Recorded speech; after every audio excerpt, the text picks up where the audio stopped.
Have another practice device that I want to show you. This is just a wheel. In fact, what I did was it's a wheel from a golf cart. Of course, it spins. I put this in a little PCV valve. It's curved a little bit, so it curves back to me. And now I'm going to practice just spinning. And so a lot of times when you're practicing serving, it's going to be like a hammer position, and then you turn it like this. I would encourage you to keep your hands loose.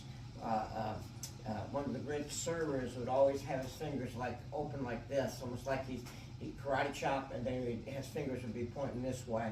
So when you have a racket and you think of holding the racket, the main thumb and index finger, is where you get most of the strength, and just kind of keep it loose, okay? And so here I'm just practicing, and this would probably, okay, if you're right-handed, it's going to be 3 o'clock. If you're left-handed, it's going to be 9 o'clock that you're hitting the ball at. And so you have an upward motion, so you have an upward motion.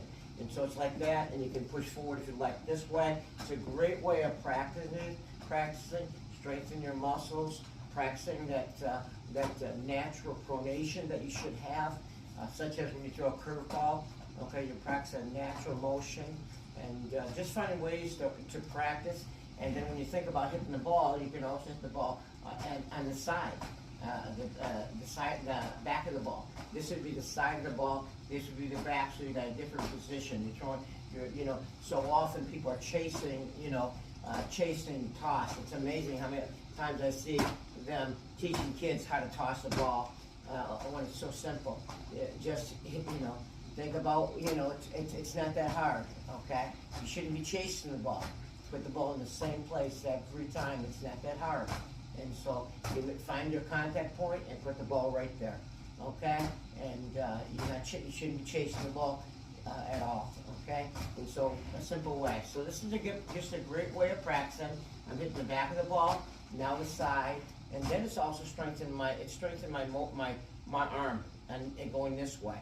And so what I do oftentimes, I tell people, practice both arms. If you do one arm, practice the other.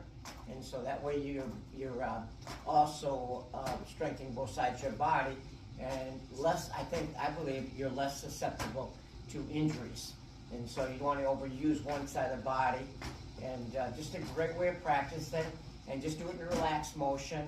Okay, there's that motion, that natural pronation. And just to tell you, I'm using an old racket at the thrift store with a cover. And it's interesting. It's the racket is actually, if you haven't seen it, it's a Max Ply Dunlop Maxi Ply.